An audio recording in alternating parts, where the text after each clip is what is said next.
Toto presne je náš hotel, do ktorého sme práve dorazili a prvé pocity tu zatiaľ vyzerá dosť pekne, aj keď sme mali celkom problém kúpiť si lístok na vlak, čo bol dosť prúser, ale nakoniec sme zohnali taxík, takže sme úspešne tu, na tomto miestečku a ešte sme si zobrali zimné bundy. no, lebo je to akože dosť zima a v údehu už a ideme si dať asi pizzošku a nejakú kavičku, nejaký dobrý filtrik tu musíme nájsť a dúfam, že tu toho bude viac ako len nejaká jedna kaviarnička. Yes. Však? Normálne policajti tu chodia na člnoch po vode, čiže neodporúčam utekať cez vodu a plávať, keď chcete im utiecť, lebo prídu na člne po vás. Momentálne zistujeme, že čo je toto konkrétne, lebo na mape to vyzerá, že to je proste most, ktorý sa akoby otáča. Keby sa dá po ňom niekedy aj prejsť, ale nevieme ako, musíme to zistiť za ten čas, čo tu budeme. Kokos, normálne, že piráti tu ešte existujú, ty kokos. Bomba. Vraj sa to celé, že otáča, že sa to otočí, ale nevieme, že kedy. Nie je to nejaké že pravidelné, alebo že keď nejdú lode? OK, takže je to otvorené od 1. marca do 31. padžerníka. Neviem, čo je padžerník, ale asi september.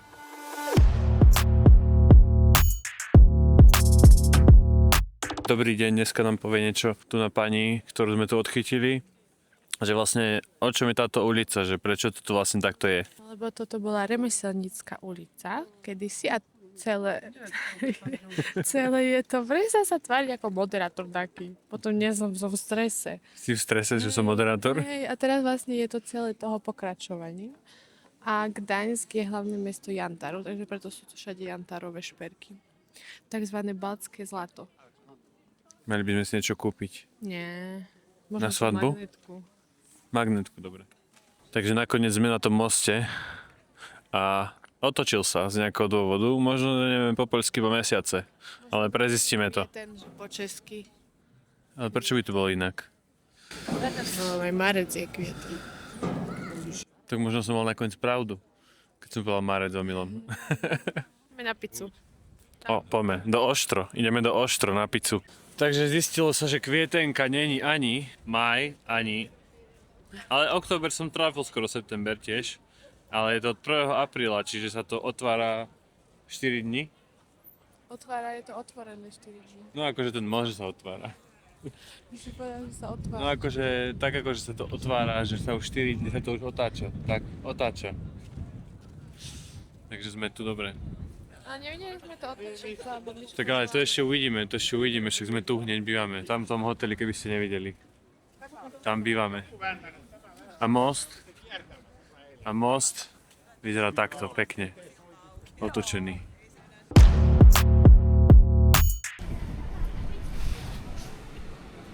For how long?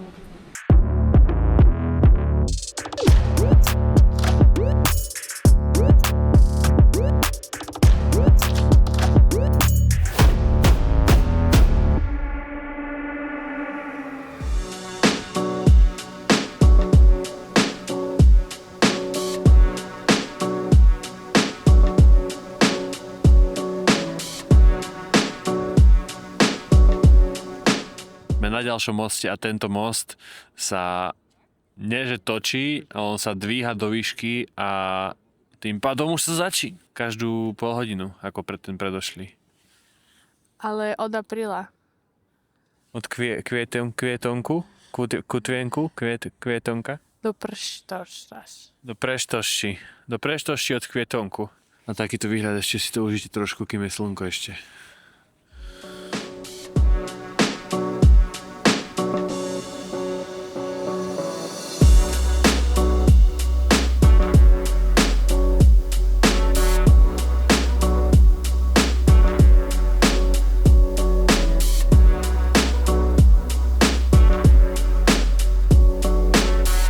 Dneska máme druhý deň a chystáme sa do Gdyne vlakom. Na to, aké počasie dneska nemalo vôbec absolútne výjsť, tak vyšlo, že krásne počasie. Je fakt, že slnko, tak je to topka a už vychádzame z Radissonu.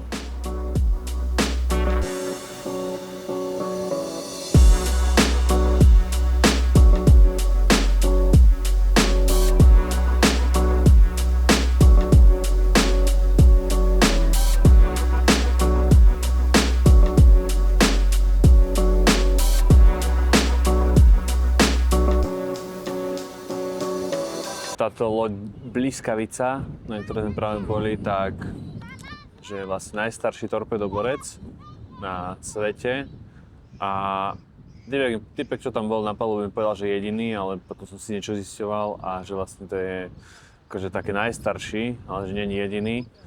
Ale čo som ešte zistil, že vraj v poľskom námorníctve je to stále akože zaradené ako aktívna loď. Čiže stále to ako muzeum, ale stále by to možno teoreticky mohlo vyplávať. Aj keď som sa opýtal, že či to je funkčné a typek mi povedal, že to není proste funkčné, že ani tie zbranie nie sú funkčné, ani nič. Ale keď som to tak sledoval a keď sme sa tam tak prechádzali, tak som mal proste pocit, že by sa to dalo proste naštartovať aj s tým preč. Takže neviem, kde je pravda, ale skúsim to ešte zistiť a keď tak to tu niekde napíšem.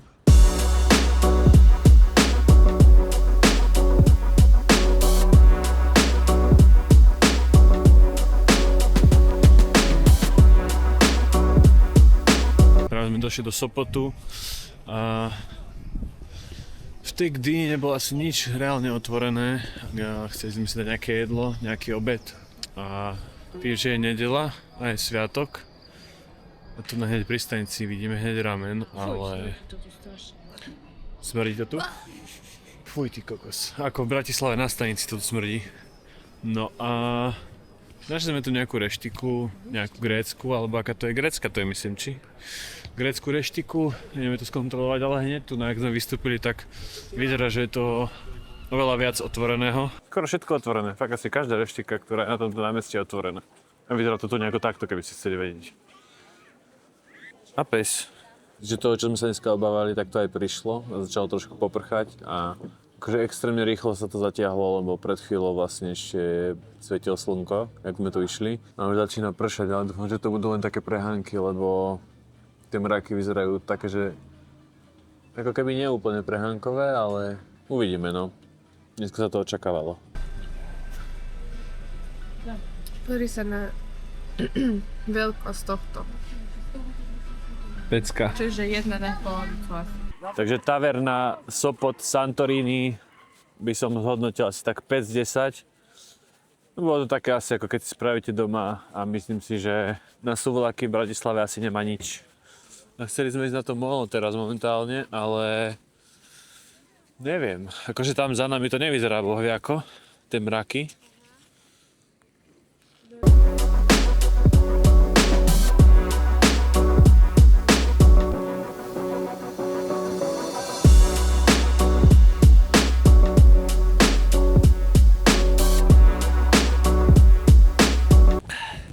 Na to, že sme dneska boli pomaly v krátkych tričkách a v mikinách, tak sa to celkom zvrtlo. Na tomto začalo extrémne pršať a fúkať, takže bežíme naspäť. Asi by sme si chceli nájsť ešte nejaký filtriček, jeden nejaký batch hodiť, alebo aj kávu, hociakú dobrú. A bežíme ďalej. Asi na hotel, by som aj povedal možno. Myslím si, že sme z dnešného počasia vyžmýkali maximum. Hej. Ale je to zábava. Ale je to zábava. Keď sme spolu. Keď sme spolu, je to zábava. Konec. Koniec? Hej.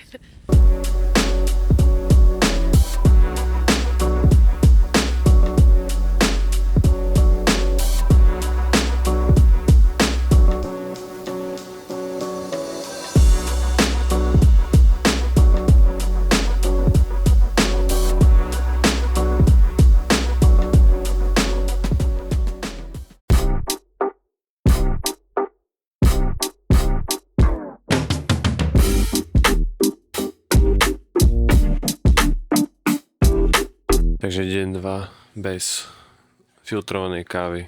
Nemali filter. Budú mať batch za 30 minút a V60 dneska nerobia. Takže som si dal americano. Takže batch hunting pokračuje a dúfam, že si dneska niekde dám konečne riadny batch veľký. A dneska sa ideme pozrieť na Westerplatte, kde vlastne začala druhá svetová vojna. Dúfam, že to nebude až tak veľmi fúkať, lebo dneska je celkom veterno a ten pamätník je tam proste pri mori, takže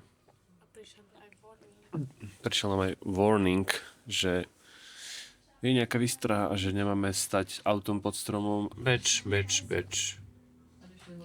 To nie si proste v Bratislave, že máš beč. Ale možno dneska v Bratislave je všetko zatvorené, si myslím. Takže tak. Pokračujeme dnešným výletikom v tomto dnešnom veternom počasí. Možno trošku vyjde aj slnko, ale zatiaľ tak vôbec nevyzerá.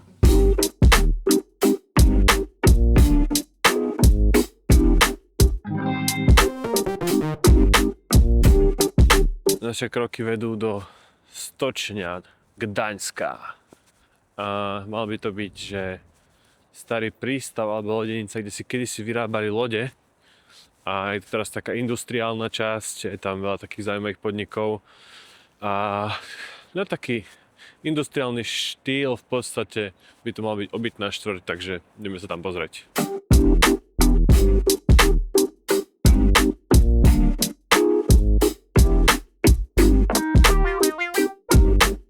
Našli sme tu takýto vnútroblok s bytmi a zistili sme, že celý tento prístav, táto lodenica, vlastne v roku 1980 sa to začalo protestovať za lepšie podmienky pre tých robotníkov a bol to vlastne taký zrod už toho, začal pomaly rúcať komunizmus v Európe.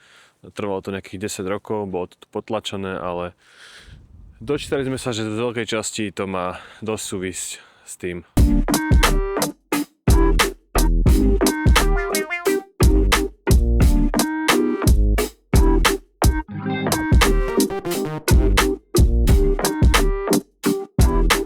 Povedal by som, že toto je určite jeden z najviac cool podnikov, v ktorom som kedy bol. Je to, že extrémne veľké, vyzerá toto proste nejaká stará hala. Strašne cool to podľa mňa musí byť, že v noci, lebo je tu strašne veľa že neoniek a rôznych svetiel a musí to tu mať, že fakt dobrú atmosféru. A myslím si, že tu bývajú také koncerty a také veci, neviem, to ešte by som asi zistil, alebo že ako to tu vôbec je. Ale šiel by som sa sem pozrieť asi aj v noci normálne, lebo v noci to bude úplne iný vibe. Iný, 100% iný. Ideme si niečo dať. Chcel by som možno kávu, ale neviem, dám si možno pivo. Však kávu som mal teraz, tak prečo to trošku neobmeniť.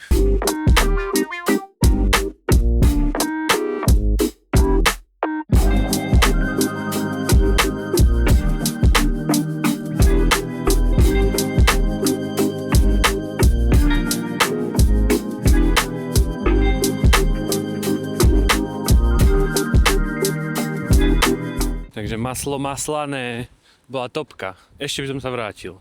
A ja na paradajkovú polievku. Tá bola asi najlepšia.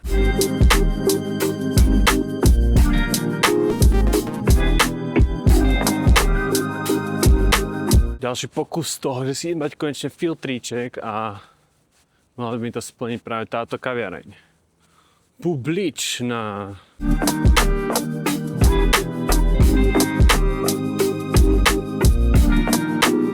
Takže bečík som úspešne zohnal a ešte sme dostali aj zadarmo picošky. Ty kokos, riadne nám je dal.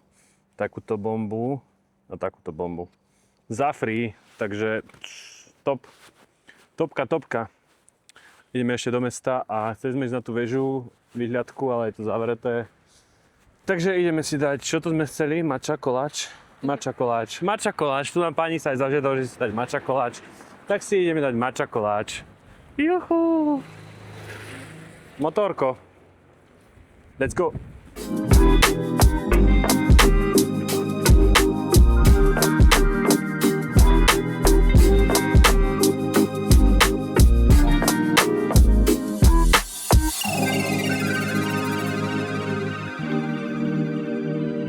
Aká bola matcha?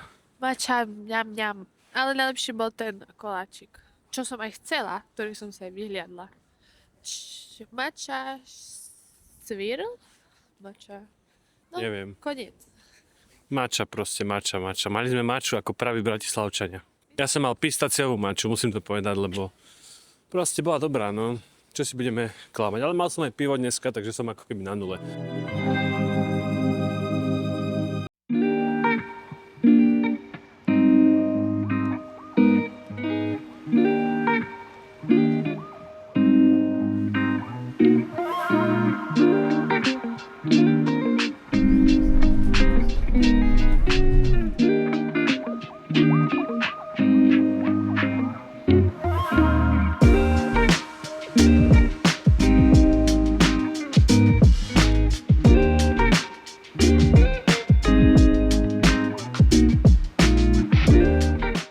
ideme z Westerplatte, je to vlastne ostrov, ešte nejdeme, ešte stojíme. Ale išli sme busom, je to asi podľa najlepší spôsob, ako sa mi dá sa ísť aj pirátskou loďou, keby ste chceli. A už ideme a pozrime sa. I tí to nestihli, no. Ďalší autobus ide až za 14.45. 14.45 za... Je 12... 45. 12.45, ďalší je 14.45. Następny przystanek. Takže Ładowa. nechcel by som to takto nestihnúť. Dojścia do Mohli počkať. Ale mohol ich počkať, ale povedal, že pás.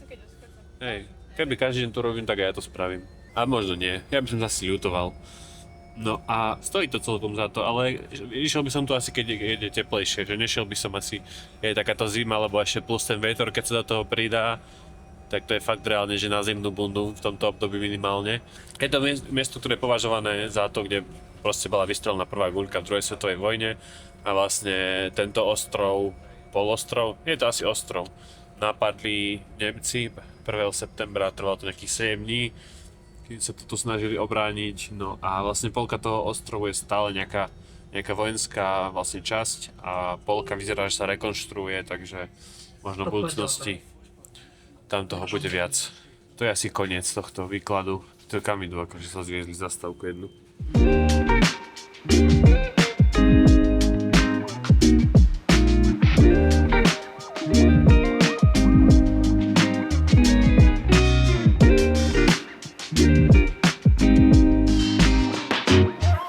Táto fokača bola top, oplatilo sa kvôli nej cestovať sem do Gdyne. Takže ak pôjdete, tak si určite dajte na 100%, dajte si aj dve. Je to fakt, že top.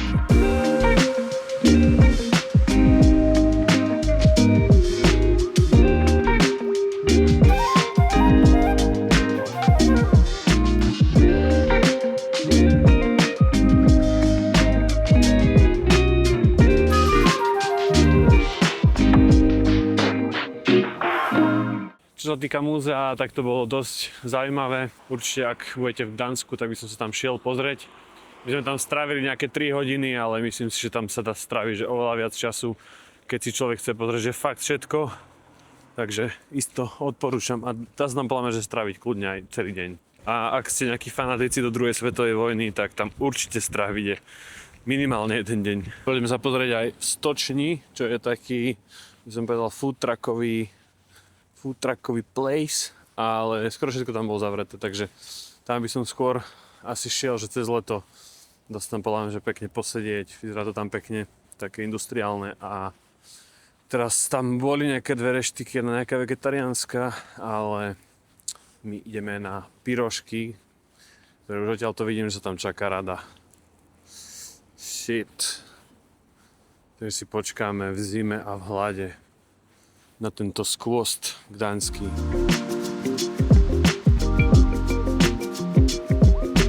Nakoľko z 10 hodnotíš pirôžky? 9. A ty?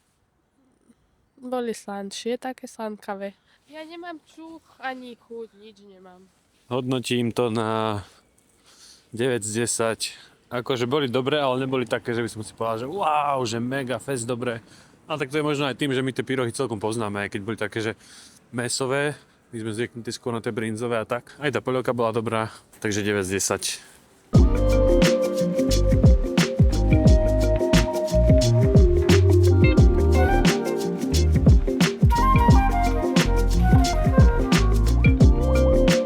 Už sme na letisku a náš trip v Gdaňsku je na konci. A zakončil by som to možno takým zaujímavým funfactom, že vlastne tie domčeky, čo sú postavené tam hlavne v centre toho mesta, tak preto sú niektoré moc úzke a niektoré moc široké, lebo tí obchodníci, ktorí tie domy stavali, tak vedeli, že sa daň platí podľa toho, že aký široký je ten dom. A preto niektoré z tých domov boli také úzke, aké sú. Ale vlastne vnútri sú celkom veľké tie domy, že sa to nezdá a že oni boli hlavne potom do výšky, že niektoré mali proste aj 5 poschodí, aj viac. A že strašne sú potom dlhé ako keby do tej dĺžky, nie do šírky. Čiže takýto funfactík možno na záver. My už nasadíme iba na letadlo a ideme smer Bratislava. Čo mám najradšej na tom, keď letím naspäť, je, že keď sa pristáva v Bratislave priamo a nie vo Viedni, že sa proste iba zväzem autobusom A som doma. Takže to by bol záver tohto tripu a my sa vidíme na budúce. Ešte chceš niečo povedať ty? Nie, že nie. Neviem. Dobre, tak nič. Čaute.